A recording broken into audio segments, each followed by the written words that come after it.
నమస్తే, welcome to HS24 news. నేను రేఖ. ఇవాళ అప్డేట్స్ చూద్దాం. పరస్పర సుంకాల అంశంలో అమెరికా అధ్యక్షుడు డొనాల్డ్ ట్రంప్నకు ఎదురుదెబ్బ తగిలింది.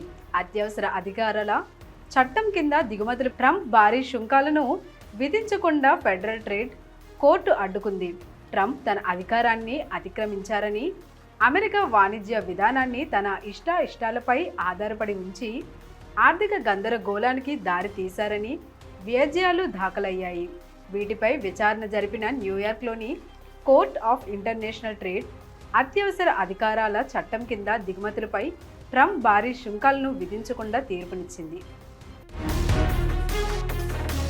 తెలంగాణ రాష్ట్ర ప్రభుత్వం అందించనున్న గద్దర్ ఫిల్మ్ అవార్డులను జ్యూరీ చైర్పర్సన్ జయసుధ ప్రకటించారు. FDC చైర్మన్ దిల్రాజుతో కలిసి ఆమె మీడియా సమావేశం నిర్వహించారు. ఈ అవార్డుల కోసం మొత్తం 1248 నామినేషన్లు రాగా వాటిని పరిశీలించిన అనంతరం అవార్డు గ్రహీతల పేర్లను ప్రకటించారు. ఉత్తమ నటుడుగా పుష్ప 2 చిత్రానికి గాను అల్లు అర్జున్ ఎంపికయ్యారు. ఉత్తమ చిత్రాలుగా కల్కితో పాటు మరో 2 సినిమాలకు అవార్డులు లభించాయి. ఇజ్రాయెల్ తమ అమ్ముల పొదిలోని కాంతి ఖడ్గం శక్తిని యుద్ధంలో పరీక్షించింది. డజన్ల కొద్దీ ప్రత్యర్థి డ్రోన్లను కూల్చింది. తాము లేజర్ ఆయుధమైన ఐరన్ బీమ్ వ్యవస్థలో తక్కువ శక్తివంతమైన ఆయుధం వాడినట్లు బుధవారం ఆ దేశ రక్షణ శాఖ IDF ప్రకటించాయి.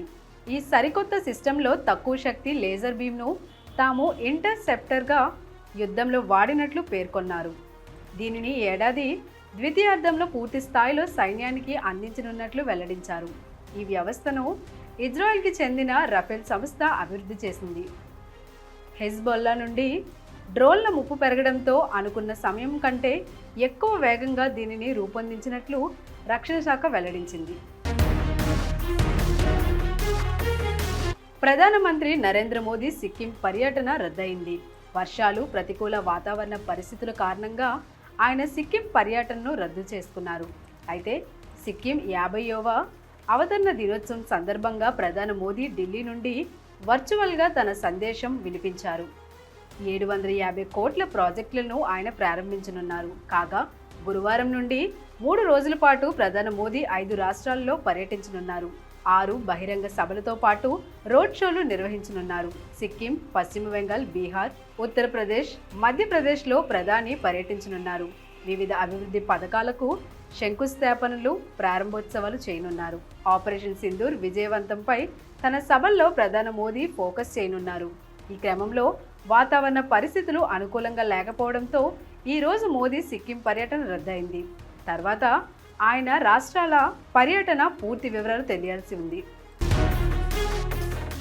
ఎమ్మెల్సీ కవిత తన స్వరం మరింత పెంచారు. పరోక్షంగా తన అన్న కేటీఆర్ను టార్గెట్ చేశారు. తనకు నీతులు చెప్పేవారిని, పార్టీని నడిపే సత్తా లేదని పేర్కొన్నారు.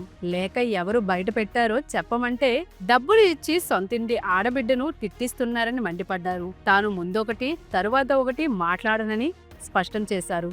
బీజేపీలో BRSను విలీనం చేసేందుకు ప్రయత్నిస్తున్నారని, తనను అడ్డుగా భావించి తొలగించే ప్రయత్నం చేస్తున్నారన్నారు. BRSతో పాటుగా కేసీఆర్ను కాపాడుకోవాల్సిన బాధ్యత తనపై ఉందని కవిత వ్యాఖ్యానించారు. ఇవి ఇప్పటివరకున్న అప్డేట్స్. మరిన్ని అప్డేట్స్ కోసం keep watching HS24 news. Please do like, share, subscribe our channel.